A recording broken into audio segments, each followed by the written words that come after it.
what will happen over the course of a woman's life, especially as she moves from being just of childbearing age to actually planning a pregnancy, hopefully, and then becoming pregnant and then moving into the postpartum. So today I'm going to talk to you about perinatal psychiatry, helping patients make decisions about psychotropic drugs in pregnancy. And the point here is, yes, I will be talking about the use of medications to treat women with emotional conditions in pregnancy, but I'm also going to be emphasizing the whole issue of how we help patients make decisions. So this is a little bit of a different focus. It's not just on what we know about medications in pregnancy, but how we help patients make these very, very complicated and difficult decisions.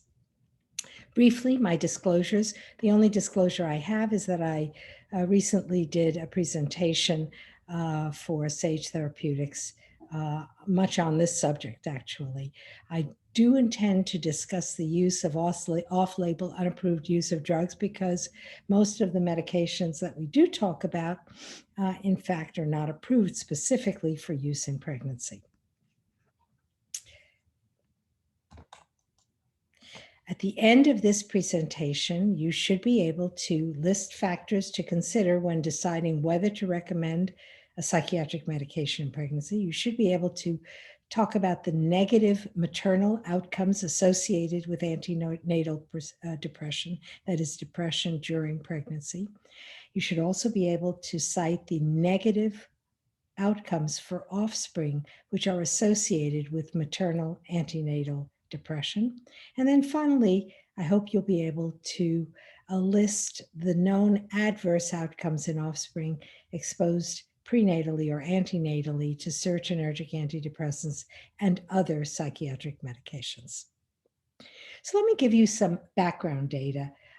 Let's just look at depression in women of childbearing age. So this is a study that was done. I was one of the co-authors. It was a 3-site study done by UCLA, over at Harvard, at Mass General, and also at Emory University. And what we did, and this was a study that was published in JAMA in 2006, and what we did was it was purely an observational study. We didn't treat women, but we recruited for women who were pregnant and were euthymic, not depressed, but were on some medication, some antidepressant, which treated their depression. Some of the women chose to remain on the antidepressant that kept them well. Others chose to go off. We had no position in this. We never had anything to do with their decision. I assume that many of the women who chose to go off their medication decided that for them it might be safer, that was their belief, to do so. Others, however, probably felt that their experience had told them that they really needed to be on their antidepressant in order to be emotionally stable and equipped to move through pregnancy and the postpartum.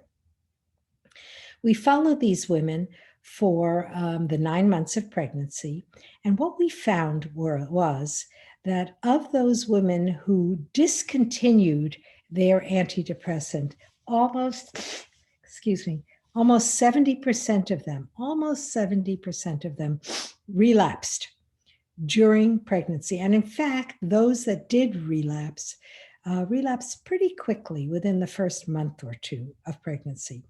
At the same time, those women who chose to stay on their antidepressant, even they, about a quarter of them, needed some sort of tweaking. They also relapsed.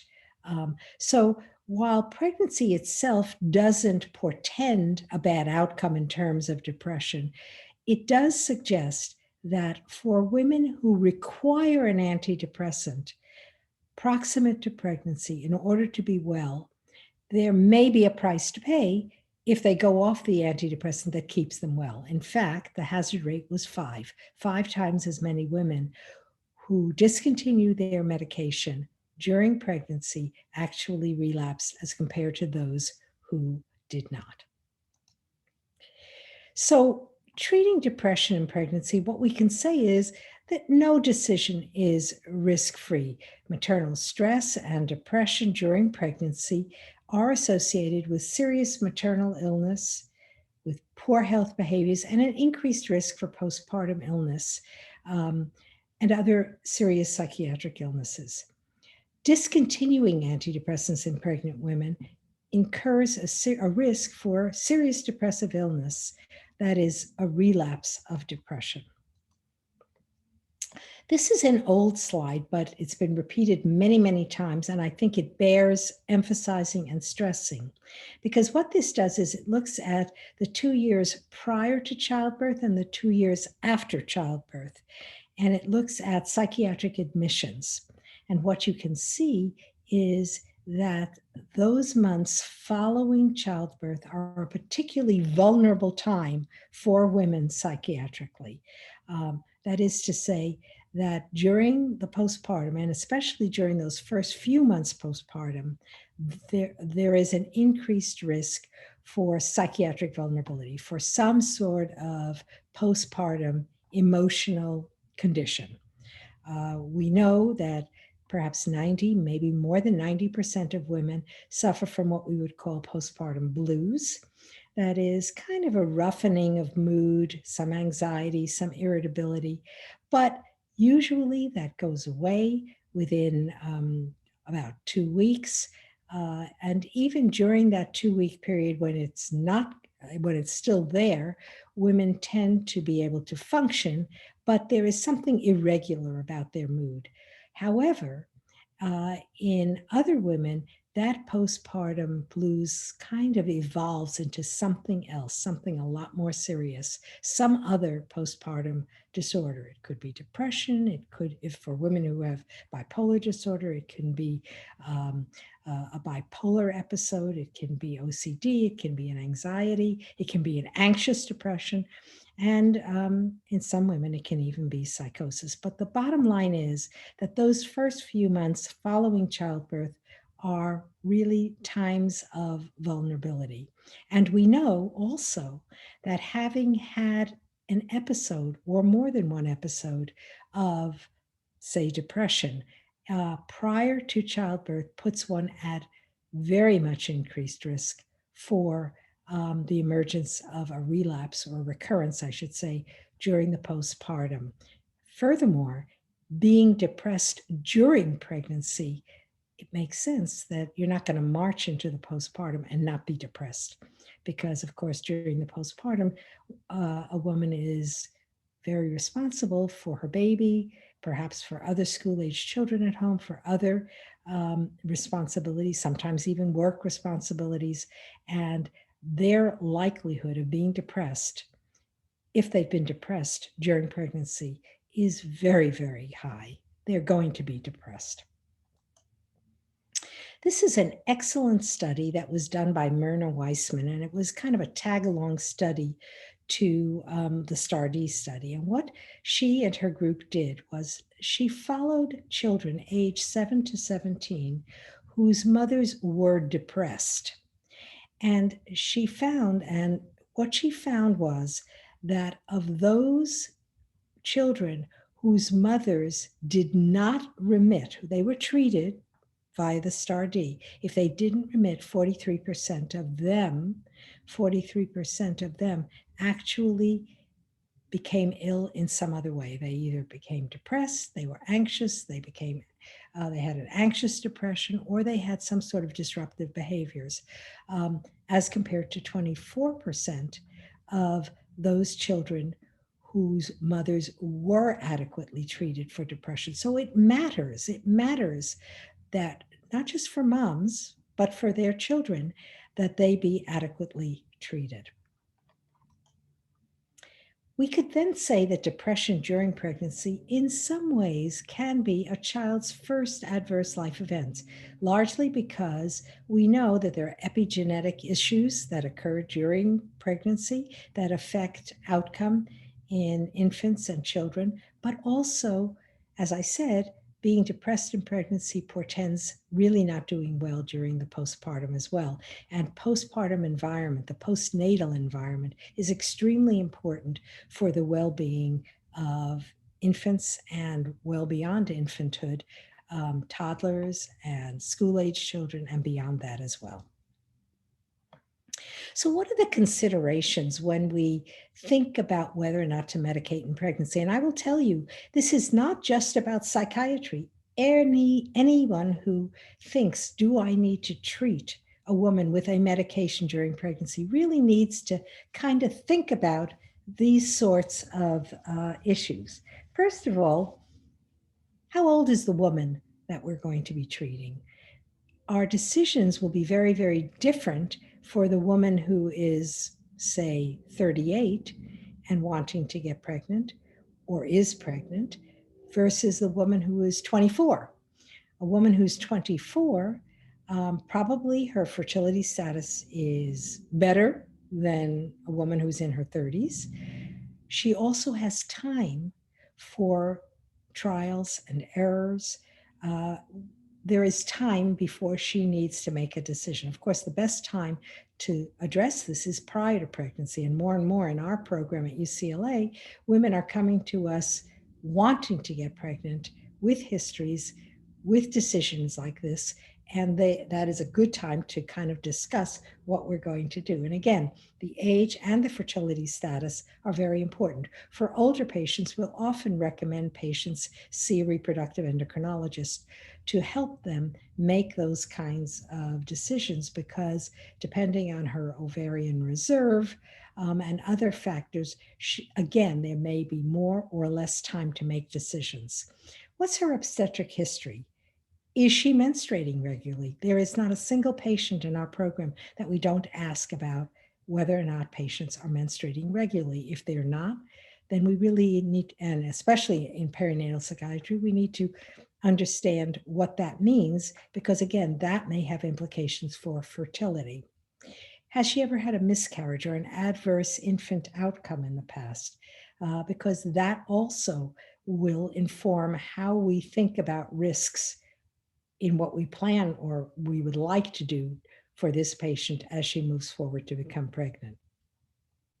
What about her past psychiatric history? Has she taken past psychiatric medications before? Is she currently on medications? How effective have they been? Again, in the older patient, probably not a whole lot of time to experiment, but in the younger patient, we may be able to move around and move from one medication to another prior to pregnancy, if possible, to get an effective resolution of her symptoms. Has she ever had psychotherapy? Is she in psychotherapy now? How useful has that been? What kind of psychotherapy? CBT? Is it psychodynamic? What kind of psychotherapy, and what's worked and what hasn't worked? What's her medical status before and now? How's her thyroid status? Very, very important. As you know, thyroid illness, one of the risk factors for thyroid illness is being a woman. And as a woman ages, that also is a risk factor, and that can have profound implications on her mental status and on her obstetric status as well. What is her social situation? What assets does she have? And by assets, what I mean is, what supports does she have? Is she in a good partnership? Does she have a spouse? Is her spouse supportive? Sometimes having no spouse might even be better than a spouse who's abusive or not supportive. What other responsibilities does she have? During this COVID crisis, which thankfully we hopefully will be emerging from soon, but for the last year, that's been a very, very important question. More and more, we have people living at home, staying at home together. That can be a good thing, or it might not be. And one of the things we've done in our clinic is we see patients virtually, and it's been surprising how helpful that has been, because we really had a bird's eye view on what the family situation is like. It's quite easy then to ask, say, a spouse to come into a Zoom meeting like this and to ask questions, of course, with the patient's permission. So in many ways, in that way, the Zoom experience has been a very positive one in terms of understanding more about how a patient is dealing with her life situation. Just the other day, I saw a patient who just delivered her fourth baby. All four children are under the age of 7, and she's having financial difficulties. She and her husband run a business that's been badly impacted by COVID, and you could just see the chaos in the home. It was a big concern, and one which I'm not sure I would have appreciated as much as in the virtual setting. A very important question: what are the likely consequences of not using a medication in pregnancy? We need to understand, do we know what would happen if the patient didn't get medicated? Is there data about this? Can we talk about this with the patient, with any collaborative healthcare providers? Do they know? Does a family member know? Very important, because if possible, of course, we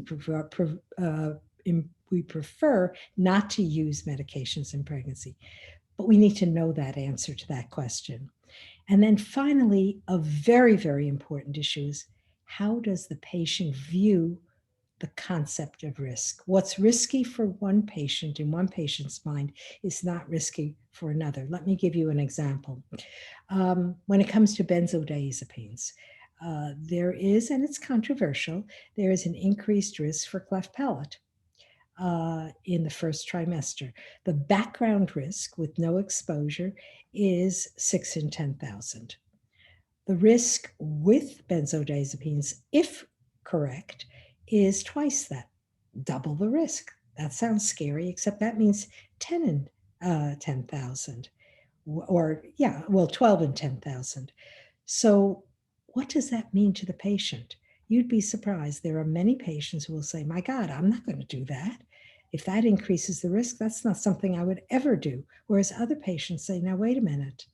If I need a medication, well, if that's going to allow me to get through this pregnancy without the anxiety that I feel, without the panic disorder that I have so often, and the risk is not very high, and nowadays cleft palate can be fixed. Let me think about that, because that may not be a risk that I may be willing to take that risk. So what is risky for one patient is not necessarily risky for another. And we need to talk to our patients about that and hear what their concept is, so that we can then discuss with them what our recommendations are for a plan. This brings me to the internet and other media. I really think the internet is both a blessing and a curse. It's a blessing because we look things up all the time on the internet, and that's a good thing. And our patients for sure do, especially when they're pregnant. The problem is they often enter chat rooms and look at non-peer reviewed studies and become very, very upset and scared and talk to us about that. And this is something we discuss with our patients as well. We're warning them about this. It's fine for them to look at the internet. They need to talk to us about what they see, so we can discuss the data that we understand, how we understand it, and allow them to ask the questions that they need to ask, so we can clarify the data as we know it to be true at this time. Now, over the years in our clinic, we really have increasingly emphasized transparency. And I think I think this is now a federal law, that patients have access to their medical records automatically, which I think happened just a few months ago. We've been doing this for years in our clinic. Every patient has always automatically gotten their notes, so that what we know, they know. There's no question that we are thinking one thing, writing another, and giving them what we write at their specific requests. They have access to all these notes, because we believe that for the therapeutic alliance to truly be therapeutic, there can be no secrets in psychiatry. All information really needs to be shared with the patient and with anyone else who's who's relevant. Her family members, if that's what she wants, healthcare providers, anyone of her choosing. And the patient needs to be offered ample opportunity to talk, to ask questions, to clarify everything that we discuss, everything that we think, our assessment, our case formulation, our treatment recommendations. The last bullet point here is very, very important, because what will often happen, because this is such a changing field, that we may provide information to a patient at one point, say in her pregnancy or prior to pregnancy, and something new comes out a few months later. So we may need to add information as needed and as it is published. You all are familiar with this already, because look at what has been going on with COVID. First, they said no masks are important, then yes, masks. Wash all contact surfaces. Well, maybe not so, because information accrues, data is gathered, and good science means we apprise patients of emerging data as it arises, emerging good data as it arises. So, what do we think? We think it's important for both mom and baby that both be healthy, that mother be healthy physically and mentally, because that means she will not only be healthy, but her baby will be. We need to remember that depression during pregnancy increases the risk of postpartum depression. The best time to organize a treatment plan, as I've said, is before pregnancy, and we have to carefully balance the risk of untreated illness against the risk of using any psychotropic or other medications on mother and baby. But the reality is it's not all that simple. And the question, as I've said, is how do we discuss new and ever-increasing data about psychiatric medications with our patients? In what way does knowing the patient and her partner, appreciating and respecting their wishes, inform our treatment approach? And how does our clinical experience and knowledge over time, because things do change, inform our approach to decision-making in pregnancy? In the words of William Osler, medicine is a science of uncertainty and of probability. And the reality is there's no guarantees in medicine. I should say there's no guarantees in life as well. And if you expect perfection, I can assure you, you will be guaranteed disappointment. So we have to really talk about data in light of realistic expectations for our patients. In the past, our goal was to aim for the perfect outcome. Today, we still follow.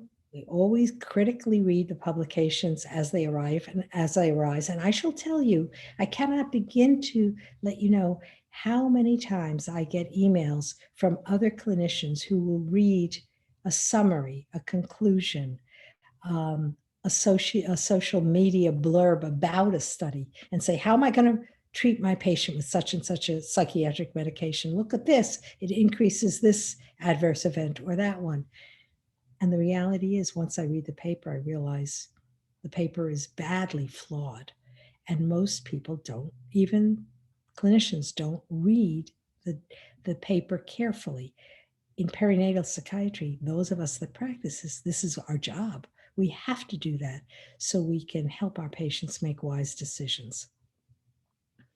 We still decipher the data for patients. We read the data carefully and we decipher it, we translate it, and we remind them that no one study is perfect. And again, we remind our patients that to expect perfection is to guarantee disappointment. Remember, the 3% of all pregnancies in this country, and that is background risk with no exposure to any known teratogen, 3%, there is some sort of congenital anomaly. And in fact, the highest percentage within that 3% are cardiac anomalies, many of which babies will outgrow, many of which can be fixed so that babies have a normal life. But nevertheless, that is the data as per the CDC.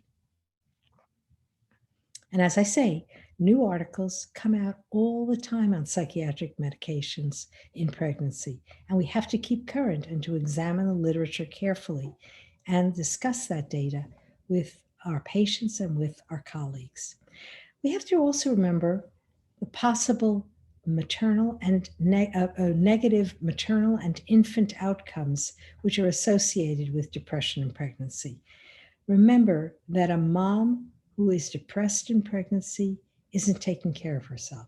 She tends to be overwhelmed, anxious. She may even be thinking of harming herself. And let me tell you, the suicide rate in pregnancy is actually less than outside of pregnancy. But if you ask the question of a deeply depressed woman who is pregnant, have you ever thought of harming yourself? Patients will often say no. And then I'll ask, have you ever thought it might be just easier if you didn't wake up one morning? You'd be surprised how many of these depressed women will say, oh, well, yes, I wouldn't be as much of a burden to my family. Who knows what kind of a mom I'll be? I can't believe this is happening to me, but I would never do anything. To me, that's suicidal ideation. And those are questions that need to be asked. Women who are depressed in pregnancy and anxious, they smoke, they drink, they use drugs. These days, we always ask about marijuana. It's legal in California. I don't know if, is it legal in New Mexico? I'm not sure. It is? Okay, so, but we still ask and we say, you know, we know it's legal, but still we want to know if you use it. Because, why? Because we know that at least our patients need to know the data that suggests that marijuana has a negative effect on neuronal sprouting in the brain in young people, in adolescents, and undoubtedly in fetuses as well. Women who are depressed when they're pregnant tend to be ambivalent about pregnancy. You know, we see our share of women who have had several abortions because they were depressed, because they needed medication, and they didn't want to harm their babies.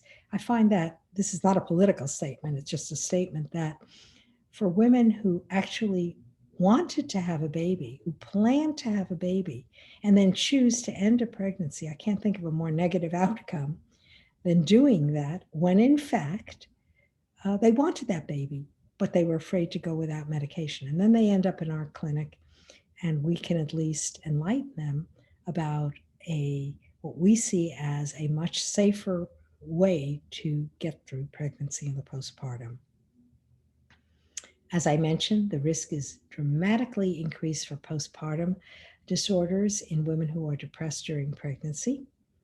And then women who are depressed in pregnancy are at increased risk for both medical and obstetrical complications. They're increased risk for IUGR, for low birth weight, by instrumental vaginal deliveries, with C-sections, and postnatal medical complications as well. There is also an increased risk for poor neurobehavioral outcomes in their babies. So that we do believe, and we have data suggesting that depression in pregnancy actually increases negative psychiatric behavioral outcomes for babies. So whenever we talk about medications in pregnancy, here are the risks I kind of illuminate or enumerate for my patients. One of them are the birth defects, miscarriage rates, fetal health at delivery, growth impairment, and longer-term impacts. So let me start by asking, what is the impact of antidepressants in pregnancy on infant outcomes? How do we discuss and translate that data? Remember, if you will, that the studies are terribly confounded. They're confounded by indication, by ascertainment bias, which means that just as soon as somebody knows that a patient has been treated with an antidepressant, they're going to be looking for problems that they then ascertain is due to that medication. It may or may not be, but just that knowledge really makes observers, even caregiver observers, biased.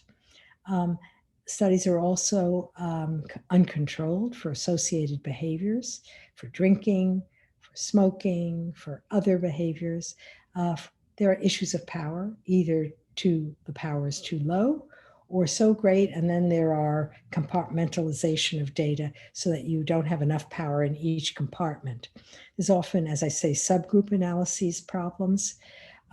Causation is often assumed when it's just an association problem. And then there's recall bias. So it's important to present information to our patients based on good data. Let me show you an example, and we're going to talk about cardiac teratogenicity as one example of what I mean. So this is a study. It's a Finnish study by Malm et al., a large study, over 600,000 mother-child pairs who used first trimester SSRI, who were recorded as having made first trimester SSRI purchases.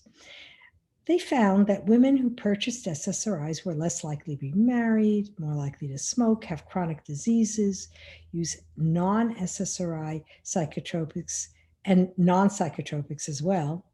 As a group and individually, there was no significant increase in risks for malformations. But when they compartmentalized and they looked more closely, they found that fluoxetine increased ventricular septal defects twofold.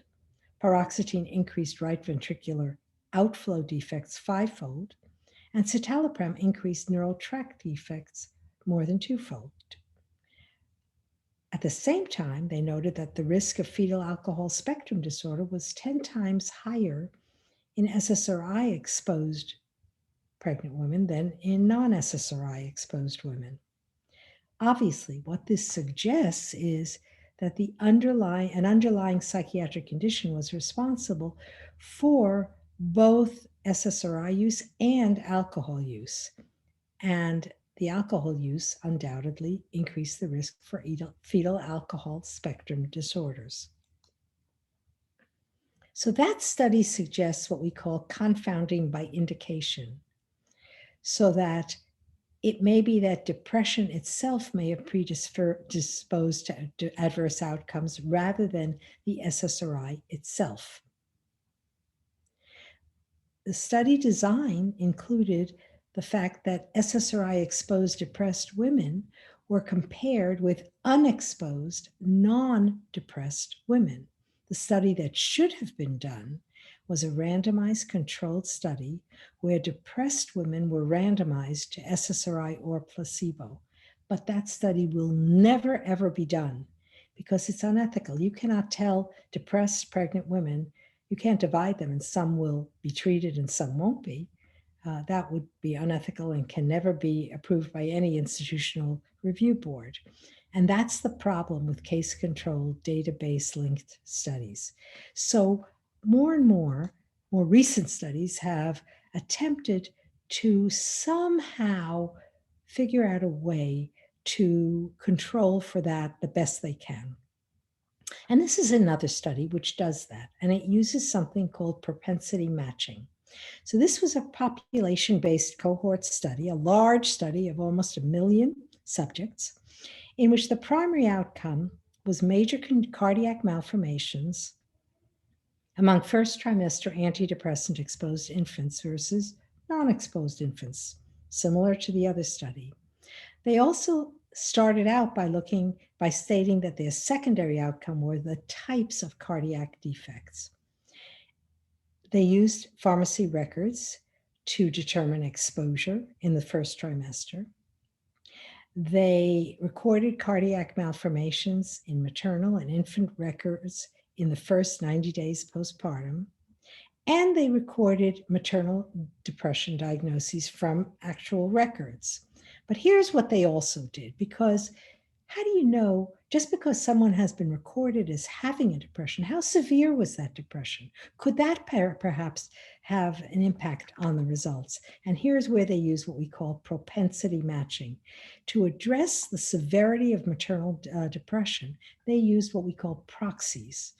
So women who also had pain-related disorders, sleep disorders, who smoked, who had chronic fatigue syndrome, who had migraines, who had fibromyalgia. That was accounted for as well because that was linked to probable likelihood of increased severity of depression in pregnancy.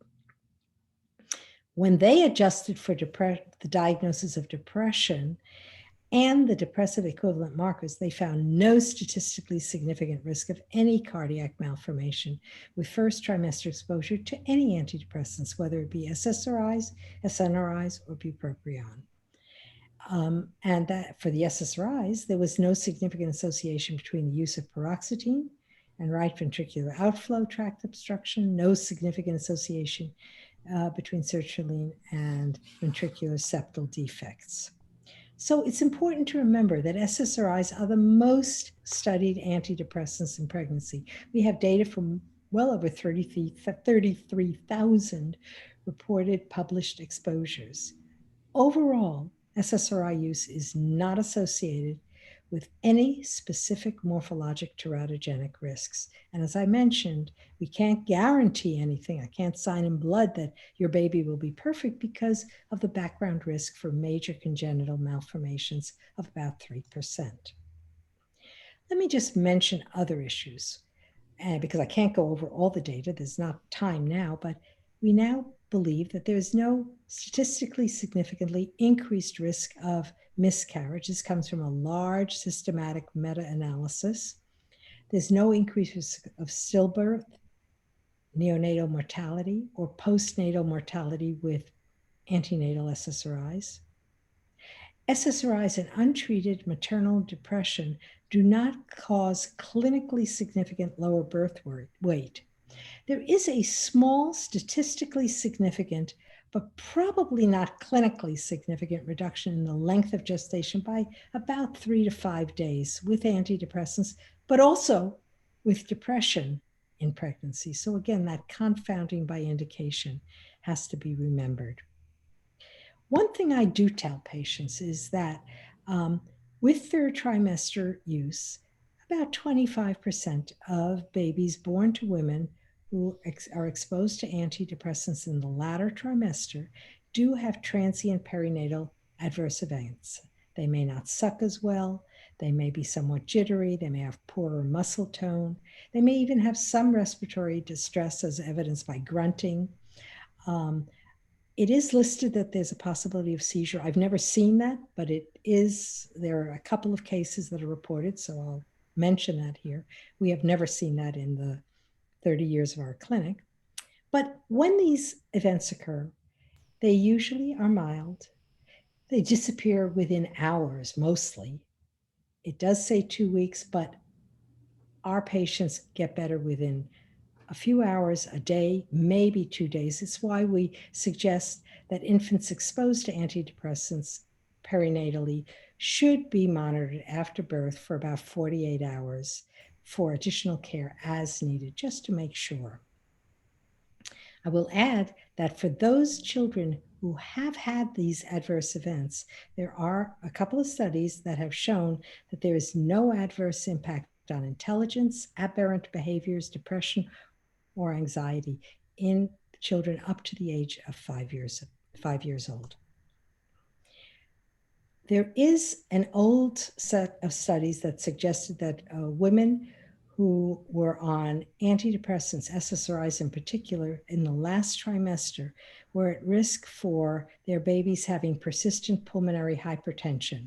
That is a potentially fatal illness. And of course, it caused a great deal of concern. But again, after reviewing the literature, the FDA reported in 2011 that it was premature to reach any conclusion about such a link between persistent pulmonary hypertension of the neonate and SSRI use in pregnancy. And in fact, their recommendation is that healthcare professionals not alter their current clinical practice of treating depression during pregnancy based on that data. Having said that, I do want to talk about long-term neurobehavioral studies. There are studies that have indicated that there is no effect of antidepressants prenatally on IQ or behavioral outcomes. We do know that untreated depression is associated with an increase in postpartum depression, which clearly, if that persists, can have an impact on neurobehavioral outcomes. And that means behavioral problems in offspring and possibly an increased risk for long-term psychopathology, which is part of that Myrna Weissman data, but there's other data to suggest that as well. I want to briefly talk about autism because, of course, we all know that now 1 in 62 infants who are born end up having some form of autism, often mild on the spectrum and sometimes more serious. In 2014, Science News published their conclusion stating that multiple studies showed an association between ASD and serotonergic antidepressants. And this came from Science News. All of those studies had a problem. They were all confounded by indication. Can you imagine what it is? This was the picture that came up with that statement. It was of a little baby boy. And, you know, pregnant women are very emotional. They look at this and they say, oh my God, antidepressants can cause autism? Well, since then, additional large population-based studies have looked at possible confounders, and it has been found that if data is restricted to children of mothers with prenatal affective disorder, there is no statistically significant risk in autistic spectrum disorders. When they compared siblings with and without autistic spectrum disorder, prenatal SSRI exposure was not statistically a significant contributor to ASD. Unexposed siblings were at equal risk for autistic spectrum disorder and ADHD. And what really kind of pokes hole in this is that prenatal exposure rather than exposure during pregnancy was associated with autistic spectrum disorder, prenatal exposure. So it was before pregnancy, suggesting this has something to do with the disorder of mother, possibly a father. There may be a genetic aspect to this. And once again, we're looking at the data as it has been culled out, and there's been an attempt to deconfound the prior data. So after controlling for confounding factors, there is no significant association between prenatal SSRI exposure and ASD in the offspring. Looking at 45 meta-analyses, sorry for the phone call, SSRIs in pregnancy are associated with ASD, but associations are not causal. Rather, they are attributable to confounding and methodologic limitations inherent in observational studies. The few with convincing evidence of association did not reflect causality. And that kind of is summed up by this headline, an editorial that appeared in JAMA: selective serotonin reuptake inhibitor used during pregnancy associated with, but not causative of autism in offspring. Whoops, so just because antidepressants are associated with an increased risk for autism, you can't assume that antidepressants are responsible for that risk.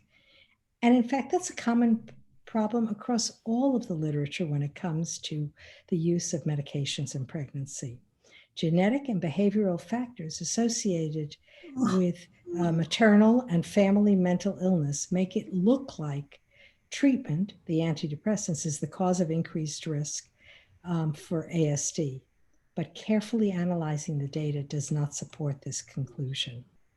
So just in conclusion, maternal stress and depression during pregnancy are associated with serious mental illness, serious maternal illness. Stopping antidepressants in pregnant women can have serious consequences, can result in the relapse of depression during pregnancy and after. Depression during pregnancy is associated with an increased risk for poor obstetrical outcome, and depression during pregnancy increases the risk of postpartum depression. So an expectant mother's health is important, not just for her, but for her baby. And again, here is a headline from JAMA No easy answers for physicians caring for pregnant women with data. We need to decipher, we need to translate the data for our patients. I do want to point out a couple of articles that you may find, if you pull them up, you can easily find them. They're both by members of my clinic and myself. They were both published in the Washington Post. One of them is on parenting. By the way, they come from the on parenting section of the Washington Post. This one was published in 2017. The Good Enough Mother Begins in Pregnancy, and it deals with deciding whether or not to use medications in pregnancy. And the other is also in the Washington Post, and this was in 2018.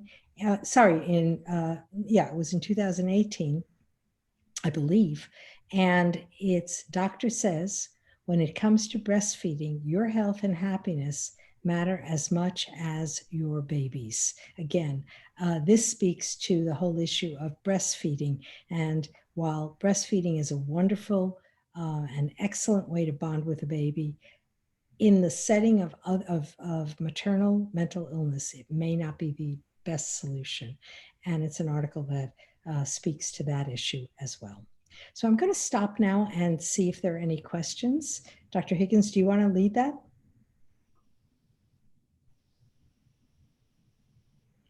Are there any questions? I have a question. Thank you. Oh, yeah. Okay.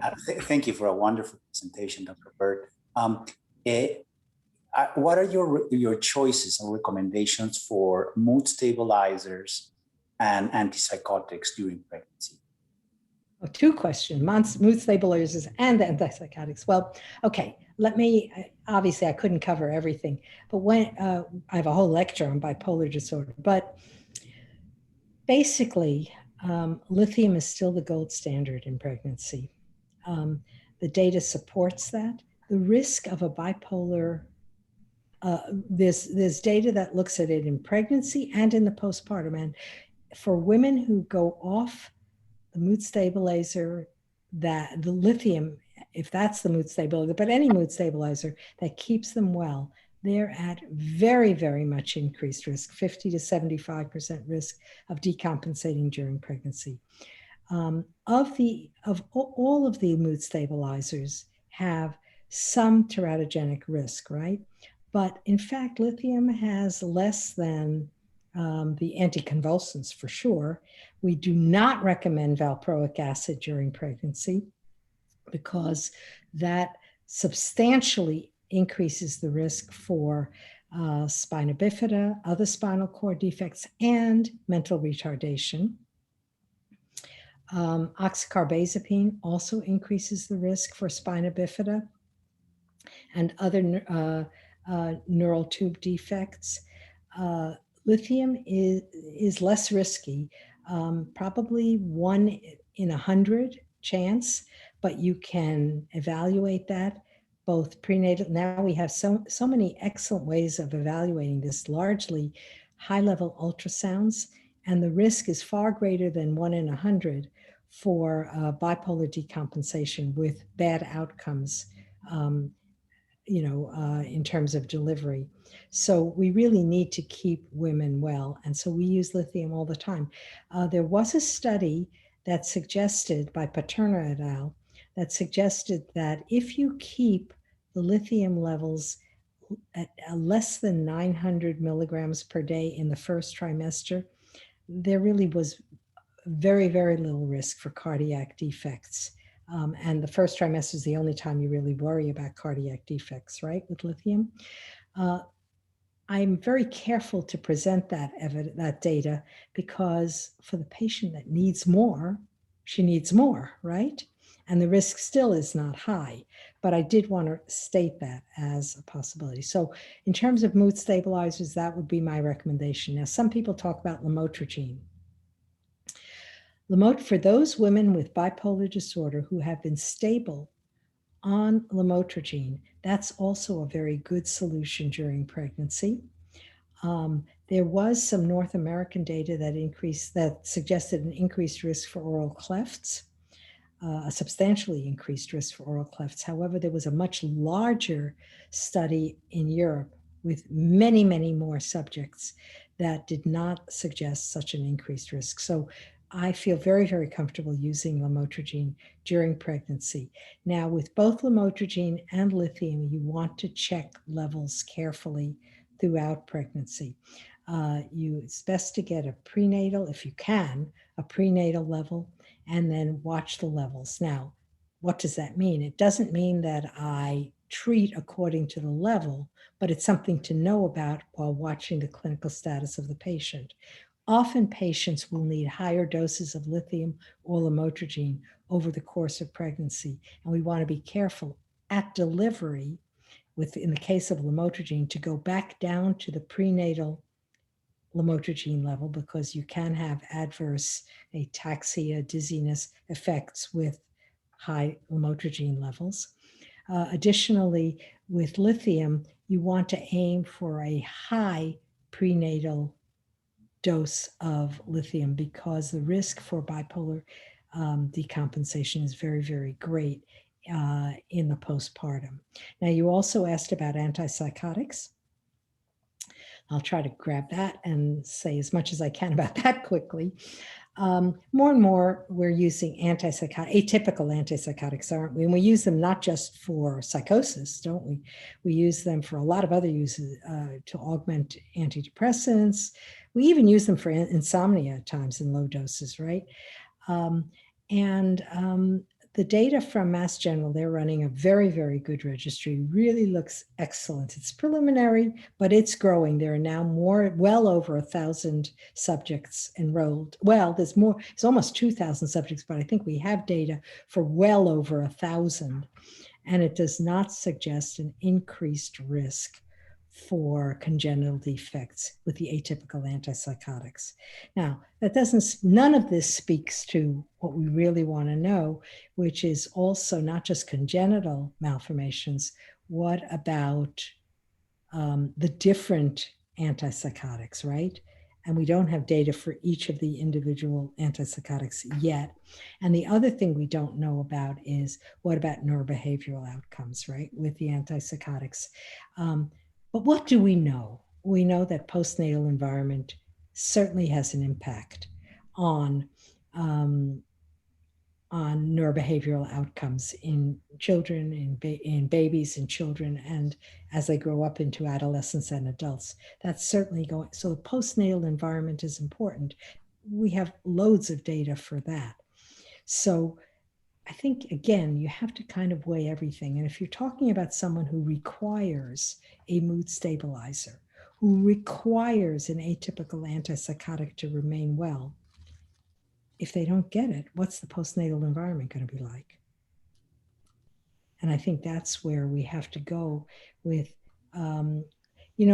let me look at the time. I have about a minute or a few minutes and I just want to talk about a word that we use a lot in the Women's Life Center. And I don't know if any of you have heard of the word satisfice. Have you heard of that word? Satisfice is a word that was raised or invented, actually, by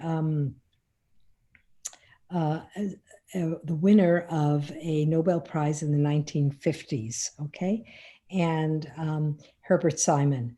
And he was a behavioral economist, and he was actually talking about how people make decisions about investments. And what he said is, the way people often make decisions about investments is they think of, what is the outcome I want, the perfect outcome, and that's what I'm going to hit for. That's what I'm going to. And he said, that's wrong, because there's always things that we don't know. There are changes. There are differences in what we're going through. There could be an earthquake. There could be a pandemic. He didn't know that in those days, but I'm just kind of ad-libbing. There could be pandemics. There could be earthquakes. There could be a death in a family. There could be who knows what. It could be a personal illness. It could be anything. What we really ought to be doing is satisficing. That is, we want to, it's a mushmash of satisfy and suffice. We want to know that things are always changing, and what is the outcome we can for sure live with. The best outcome we can live with. That's what we should be going for. And that's what we emphasize in our clinic. And I think that applies to this case as well, where you asked about antipsychotics and mood stabilizers. For women who need it, they need those medications. Otherwise, we wouldn't be prescribing them in pregnancy. I mean, you don't just prescribe these drugs in pregnancy for cavalier reasons. So then what would it mean if they didn't have it? What would the postnatal environment be like? Probably not very good. I hope that answers your question. Are there any other questions? Do you want to ask your question? Yes, if I could really quickly. So, Dr. Burt, thank you very much for a great presentation. And one of the things that you were mentioning that has been an interest of mine, I'm a forensic psychologist, so it's not in the medical realm, but it's similar. You were talking about sort of risk communication. And I was wondering if you have any tips and tricks when you're talking to a patient and you're communicating risk, and it's what you said, where it's the risk doubles, but it's an astronomically small risk to begin with. So I was wondering sort of if you have any tips and tricks for communicating risk and framing it in a way where people might make more rational decisions about it. Great question. And the way I talk to my patients is very much the way I just talked to you, to this group. I talk to them about what it means that it's actually not hard to get published. You want to have an article published? It'll be published somewhere. I mean, it's true. We all build up our CV. It's not hard to do, but good data, that's the important thing. And, what I talk to patients about is this whole thing about confounding by indication. I talk to them about the studies, the perfect studies that can never be done because we can't randomize women into treatment or not treatment. I help them understand that. We go over their histories carefully. One of the things that I have done with patients, I don't do it with every patient because it takes time, but I will offer patients, a lot of patients are very uncertain when a lot of them kind of ruminate about all the negative possibilities. And so what I'll say is, I want you to take out after I explain everything, I want you to take out 3 pages. On one page, I want you to write down all of the reasons you came to see me. What you're suffering, what your past history, the whole bit. Then I want you to, on a second page, write what I've suggested with my justifications for suggesting that plan of action. And then on the third page, I want you to come to some conclusions, justifying your conclusions. Let's go over those 3 together. And in fact, if you feel comfortable, copy them. And I want a copy and you keep a copy. Why? Because what often happens is patients will follow the plan of action because that's why they came to see me in the first place. And then they'll doubt. Oh my God, I treated myself. I looked after myself, not my baby. I was selfish. And I say, well, wait a minute. Let's go back to those 3 pieces of paper that you wrote out. And by going over that, they say, oh yeah, I remember. I was so depressed. I cried all the time. I could hardly take a shower every day. I thought I didn't want to wake up in the morning. I felt I was a burden to my husband, to my family. My toddler is acting out and I'm yelling at her. Oh yeah, I forgot about that. It's like a bad toothache. If you've ever had a bad toothache, I know I have. I remember when I was younger, I used to keep getting an infected wisdom tooth, and they could never extract the tooth when it was infected. They had to treat it with an antibiotic, and then I forgot how bad the pain was, and I chickened out and didn't get the tooth extracted because you forget how bad the pain is. That's kind of the way it is. So that's one way of doing it. But the other part as a forensic psychologist is I've always shared my notes with the justification for my decisions with my patients. Now you have to do that.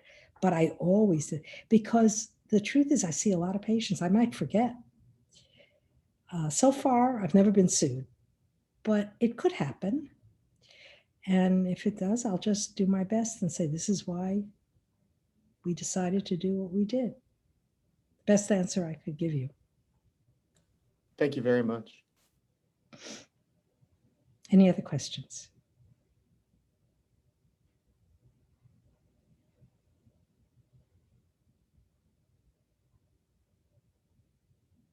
Well, if there are no